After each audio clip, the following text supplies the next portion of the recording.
बच्चों, आज हम एक इम्पॉर्टेंट एल्गा पढ़ते हैं जो रोडोफाइसी का है, यानी रेड एल्गा पॉलीसाइफोनिया। इस एल्गा का नाम है Polysiphonia and this alga belongs to the class Rhodophyceae. Polysiphonia को जब हम उसके हैबिट के रूप में देखते हैं तो हम पाते हैं कि एक छोटे से झाड़ी के रूप में हमको दिखाई देता है, बुश लाइक स्ट्रक्चर दिखाता है। पॉलीसाइफोनिया एक रेड एल्गा है जो मैरीन इन नेचर यानी समुद्र के पानी में पाया जाता है। पॉलीसाइफोनिया की 150 species all over the world पाई जाती हैं। हमारे भारतवर्ष के साउदर्न और वेस्टर्न कोस्ट पर पॉलीसाइफोनिया पाया जाता है। 150 स्पीशीज तो पूरे ऑल ओवर वर्ल्ड में पाई जाती है, but 16 species of Polysiphonia may be found in our coastal area. कौन से कोस्टल एरिया? तो साउदर्न कोस्टल एरिया और वेस्टर्न कोस्टल एरिया पर हमें पॉलीसाइफोनिया समुद्री जल में दिखाई देता है। पॉलीसाइफोनिया लिथोफिटिक एल्गा है, यानी कि यह एल्गा जो समुद्र में बड़े बड़े चट्टान होते हैं उसकी सरफेस पर चिपका हुआ दिखाई देता है। इसकी ग्रोथ रॉक्स के ऊपर होती है, इसीलिए हम कह सकते हैं कि इट इज लिथोफिटिक। और कुछ स्पीशीज इसकी एपीफिटिक कंडीशन में भी पाई जाती हैं, यानी किसी दूसरे पौधे के ऊपर पॉलीसाइफोनिया ग्रो करती है तो हम इसे एपीफिटिक कंडीशन कहते हैं। साइफोनिया के थैलस की जब हम स्टडी करते हैं तो देखते हैं कि ये मिनिएचर बुश की तरह हमको दिखाई देता है, यानी छोटी सी झाड़ी के रूप में दिखाई देता है। जब इस थैलस को हम माइक्रोस्कोप में रखकर स्टडी करते हैं, हम जब इसकी स्टडी माइक्रोस्कोप से करते हैं, then we will find that Polysiphonia shows heterotrichous condition. Heterotrichous condition का मतलब क्या होता है? इरेक्ट सिस्टम और प्रोस्टेट सिस्टम, यानी कि पॉलीसाइफोनिया में दो सिस्टम है। एक सिस्टम ऐसा है जो प्रोस्टेट हॉरिजेंटली ग्रो करता है और एक सिस्टम इस तरह इरेक्ट वर्टिकल ग्रोथ शो करता है। जो प्रोस्टेट सिस्टम होता है इसके वेंट्रल साइड पर नीचे की ओर unicellular disc shaped structure develop हो जाते हैं जिन्हें राइजोइड कहते हैं। ये राइजोइड हमें दिखाई दे रहा है।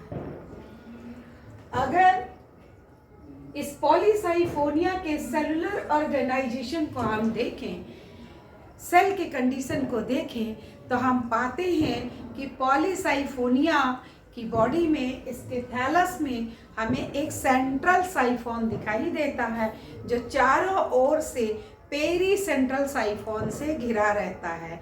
मान लिया इस पेन को मैं मानती हूँ कि ये पॉलीसाइफोनिया का ये सेंट्रल, ये बीच वाला साइफोन है, तो इस साइफोन को चारों ओर से, मेरी उंगलियों को समझिए कि ये पेरी सेंट्रल साइफोन है और इस तरीके से चारों ओर से पेरी सेंट्रल साइफोन से घिरा रहता है। And these all cells are connected to each other। इस कनेक्शन को हम पिट कनेक्शन कहते हैं। जो इरेक्ट सिस्टम है, यह सिस्टम भी पॉलीसाइफनस है।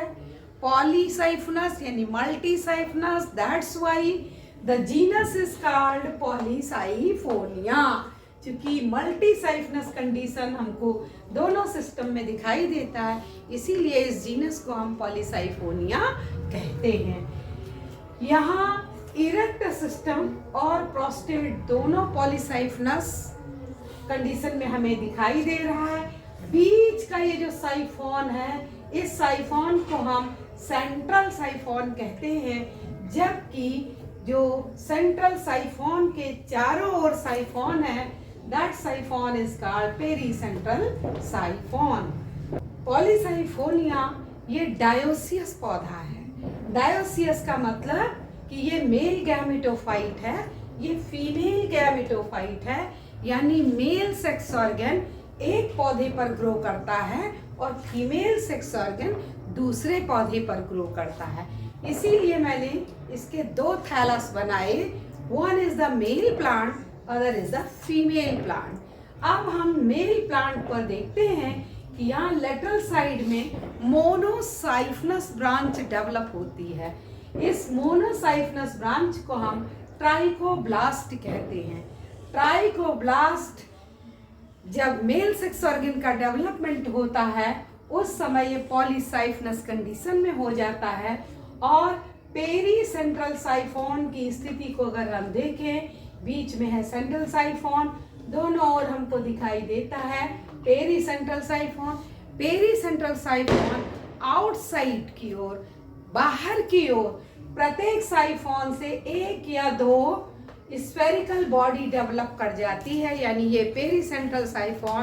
तो बाहर की ओर यहाँ ग्लोबुलर बॉडी या स्फेरिकल बॉडी का डेवलपमेंट हो जाता है और इसे हम कहते हैं spermatangium. Every spermatangium develops a single spermatium, यानी मेरा स्पर्मेटेंजियम के अंदर का जो सेलुलर कंटेंट है, this cellular content get metamorphosis into a single unicellular uninucleate non motile, यानी फ्लैजेला इसमें नहीं है, and this body is called spermatium and this is the male gamete of the Polysiphonia. यही मेल गैमीट है जो unicellular है, uninucleate है और इसमें फ्लैजेला नहीं पाया जा रहा है। फ्लैजेला न होने के कारण जब ये स्पर्मेटेंजियम के फटने से बाहर निकलता है तो वाटर की सरफेस पर स्पर्मेटियम फ्लोट करता है, क्योंकि ये स्विमिंग नहीं कर सकता है क्योंकि इसके पास फ्लैजेला नहीं है। तो ये तो हमने मेल गैमेटोफाइट पढ़ा। यहाँ मेल सेक्स ऑर्गन को हम क्लस्टर के रूप में देख सकते हैं। ये स्पर्मेटियम इतने ज्यादा बन जाते हैं कि ये कौन से स्ट्रक्चर यहाँ पर हमको दिखाई देता है। मेल सेक्स ऑर्गन को हम लोगों ने यहाँ पढ़ा। अब आइए हम देखते हैं फीमेल सेक्स ऑर्गन का डेवलपमेंट। ये फीमेल प्लांट है। फीमेल प्लांट की जो फर्टाइल ब्रांच है उस पर डेवलप होता है female sex organ. Female sex organ का डेवलपमेंट पेरीसेंट्रल साइफोन से होता है। यहाँ इस फीमेल सेक्स ऑर्गन को यदि हम देखें, इट लुक्स लाइक फ्लास्क या it is flask shaped structure. The female sex organ of the Polysiphonia is flask shaped structure. यहाँ ऊपर हमको नैरो दिखाई देता है जबकि नीचे का पोर्शन ब्रॉडर है। ऊपर का नैरो पार्ट ट्राइकोगाइनी कहलाता है जबकि बेसल पार्ट कार्पोगोनियम कहलाता है। कार्पोगोनियम में एक सिंगल ओवम पाया जाता है। यहाँ यदि हम देखें तो ये स्पर्मेटियम था जो पानी की सरफेस पर फ्लोट करता हुआ, यहाँ ये जो एक एपर्चर लाइक स्ट्रक्चर बन रहा है, this aperture like structure is called ostiole. इसे हम इस ओपनिंग को कहते हैं ऑस्टियोल। तो इस ऑस्टियोल से स्पर्मेटियम अंदर प्रवेश कर जाता है और ट्राइकोगाइनी की वॉल से चिपक जाता है। धीरे धीरे कुछ ही समय में दोनों की टचिंग वॉल डिसॉल्व हो जाती है। Now the nucleus of the male gamete comes into the trichogyny and finally get fused with the female egg. Female egg के साथ इनका फ्यूजन हो जाता है तो जाइगोट का फॉर्मेशन हो जाता है। ये जाइगोट बन गया तो यहाँ कंडीशन 2n यानी डिप्लॉयड कंडीशन है। अभी तक हम क्या देख रहे थे, मेल गैमेटोफाइट हैप्लॉयड कंडीशन। यहाँ स्पर्मेटेंजियम को यदि हम देखें तो यहाँ भी ये हैप्लॉइड कंडीशन, स्पर्मेटियम की स्थिति देखें, हैप्लॉइड कंडीशन। यहाँ फीमेल सेक्स ऑर्गन का डेवलपमेंट हुआ, यहाँ भी कंडीशन कैसी है, हैप्लॉइड है। लेकिन जब मेल और फीमेल गैमेट मिल जाएंगे तो यन दोनों आपस में फ्यूज हो गए हैं, इसलिए यहाँ पर 2n वाली स्थिति आ गई, डिप्लॉयड कंडीशन। अब डिप्लॉयड जाइगोट धीरे धीरे ग्रोथ करता है, मल्टीप्लिकेशन होता है यहाँ, और यहाँ फिलामेंटस स्ट्रक्चर डेवलप हो जाता है। इस फिलामेंटस स्ट्रक्चर को हम गोनिमोब्लास्ट फिलामेंट कहते हैं। This filament structure which is developed after the formation of zygote, it is called gonimoblast filament. Gonimoblast filament की जो सबसे ऊपर की कोशिका है, जो सबसे ऊपर की सेल है, ये स्वेलअप हो जाती है, और यही स्वेलअप या फूली हुई कोशिका कार्पोस्पोरेंजियम का निर्माण कर देती है। स्पोरेंजिया लाइक स्ट्रक्चर बन जाता है, और इस स्पोरेंजियम को हम कार्पोस्पोरेंजियम कहते हैं। प्रत्येक कार्पोस्पोरेंजियम का टोटल सेलुलर कंटेंट इस एक स्पोर का फॉर्मेशन कर देता है, जिसे कार्पोस्पोर कहते हैं। जिस समय कार्पोस्पोर का फॉर्मेशन होता है उस समय इस पूरे स्ट्रक्चर को चारों ओर से पेरीसेंट्रल साइफोन घेर लेता है, और एक अर्न शेप स्ट्रक्चर, घड़े जैसा आकार बन जाता है। इस घड़े जैसे आकार को, अर्न शेप स्ट्रक्चर को हम सिस्टोकार्प। आपसे एग्जाम में सिस्टोकार्प पे शॉर्ट नोट पूछा जा सकता है। जो वेरी शॉर्ट क्वेश्चंस होते हैं उसमें आपसे सिस्टोकार्प पर पूछा जा सकता है कि what do mean by cystocarp. तो सिस्टोकार्प पॉलीसाइफोनिया का सेकंड फेज है, जब कार्पोस्पोर और कार्पोस्पोरेंजिया का डेवलपमेंट गोनिमोब्लास्ट फिलामेंट से हो जाता है। ये cystocarp, this cystocarp, it is found on the gametophytic female plant. यानी यहाँ सिस्टोकार्प इस फीमेल गैमेटोफाइट के ऊपर डिपेंड रहता है, but gametophyte is haploid in nature और cystocarp is diploid in nature. यहाँ 2n वाली स्थिति होगी, क्योंकि जाइगोट में रिडक्शन डिवीजन नहीं हुआ है। यहाँ से इस फेज में आने के लिए जाइगोट ने माइटोसिस की है, मियोसिस नहीं हुआ है, इसीलिए सिस्टोकार्प कैसा है, डिप्लॉयड है। तो प्रत्येक कार्पोस्पोरेंजिया से, यहाँ प्रत्येक कार्पोस्पोरेंजियम से जो उसका सेलुलर कंटेंट है, उसने एक कार्पोस्पोर बनाया। कार्पोस्पोर बाहर इस ओपनिंग से बाहर आ जाता है। यहाँ सिस्टोकार्प के इस टर्मिनल ओपनिंग को भी ऑस्टियोल कहते हैं। दिस इज ऑल्सो कॉल्ड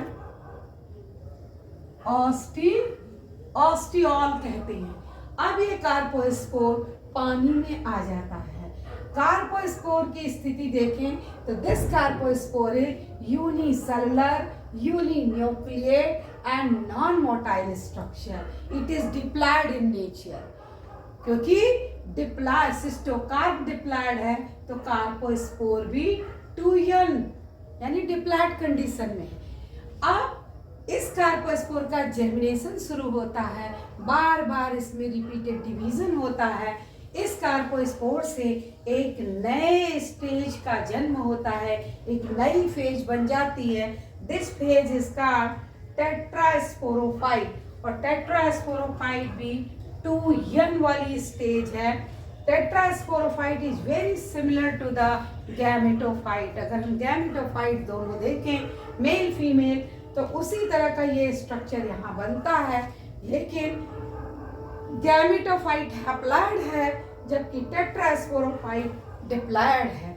इसके इरेक्ट सिस्टम पर स्पोरेंजिया डेवलप करती हैं, जिन स्पोरेंजिया को हम टेट्रास्पोरेंजियम कहते हैं। प्रत्येक टेट्रास्पोरेंजियम के अंदर रिडक्शन डिवीजन होता है। यानी मियोसिस होती है प्रत्येक स्पोरेंजियम के अंदर। तो एक टेट्रास्पोरेंजियम से 4 टेट्रास्पोर का डेवलपमेंट होता है। 4 टेट्रास्पोर्स आर फॉर्म। ये 3 दिखाई दे रहे हैं और चौथा इसके पीछे है। जब टेट्रास्पोरेंजियम ब्रेकअप हो जाती है, फट जाती है, इसकी वॉल टूट जाती है, तो टेट्रास्पोर बाहर आ जाते हैं। एक टेट्रास्पोरेंजियम से 4 टेट्रास्पोर बने, जिसमें 2 टेट्रास्पोर तो फीमेल प्लांट का डेवलपमेंट करते हैं, जबकि 2 टेट्रास्पोर मेल प्लांट का डेवलपमेंट करते हैं। यहाँ मेल और फीमेल दोनों गैमेटोफाइट का डेवलपमेंट टेट्रास्पोरोफाइट से होता है। इस केस में हम देख सकते हैं पहली फेज हमको फीमेल और मेल गैमेटोफाइट के रूप में दिख रही है, this is the first phase. दूसरी फेज हमें ये कार्पोस्पोरोफाइट के रूप में दिखाई दे रहा है, जिसे हम कार्पोस्पोरोफाइट कहते हैं। जिस समय कार्पोस्पोरेंजिया का फॉर्मेशन होता है और कार्पोस्पोर बनता है, इस स्टेज को हम कार्पोस्पोरोफाइट कहते हैं। ये यानी पॉलीसाइफोनिया के जीवन में यहाँ देखें ये मेल और फीमेल दोनों हैप्लॉइड हैं, तो ये गैमेटोफिटिक स्टेज है। तो इनके जीवन में जो मेन प्लांट बॉडी है वो गैमेटोफिटिक है, और carposporophyte, tetrasporophyte both shows diploid condition. ये दोनों डिप्लॉयड कंडीशन को शो कर रहे हैं। इस तरह इसकी लाइफ में हम 3 फेज को देख सकते हैं। पहली फेज है गैमेटोफाइट, दूसरी फेज है कार्पोस्पोरोफाइट, तीसरी फेज है टेट्रास्पोरोफाइट। यानी कि पॉलीसाइफोनिया के जीवन में 3 स्टेज होती है, 3 फेज होती है इसकी लाइफ में, गैमेटोफाइट, कार्पोस्पोरोफाइट और टेट्रास्पोरोफाइट। इसीलिए ऐसी लाइफ साइकिल को हम ट्राइफेजिक लाइफ साइकिल कहते हैं। इसकी लाइफ में 2 बार डिप्लॉयड फेज दिखाई दे रही है, कार्पोस्पोरोफाइट के रूप में, टेट्रास्पोरोफाइट के रूप में। 2 बार हम डिप्लॉयड फेज देखते हैं और 1 टाइम गैमेटोफिटिक फेज यहाँ दिखाई दे रही है। तो जब कोई एल्गा जो ट्राइफेजिक कंडीशन दिखा रहा हो, जिसकी 2 फेज तो डिप्लॉयड हो और 1 फेज हैप्लॉयड हो, ऐसी लाइफ साइकिल को, ऐसे अल्टरनेशन ऑफ जनरेशन को हम diplobiontic type of alternation of generation कहते हैं। ये एक इम्पोर्टेंट एल्गा है जो आपसे एग्जाम में पूछा जा सकता है। इसमें इसकी लाइफ साइकिल भी आपसे पूछी जा सकती है और इससे छोटे छोटे प्रश्न बनते हैं, जैसे सिस्टोकार्प क्या है, ये पूछा जा सकता है। पूछा जा सकता है ट्राइफेजिक लाइफ साइकिल क्या होती है, पूछा जा सकता है diplobiontic type of alternation of generation किस में पाया जाता है। इम्पोर्टेंट जीनस है।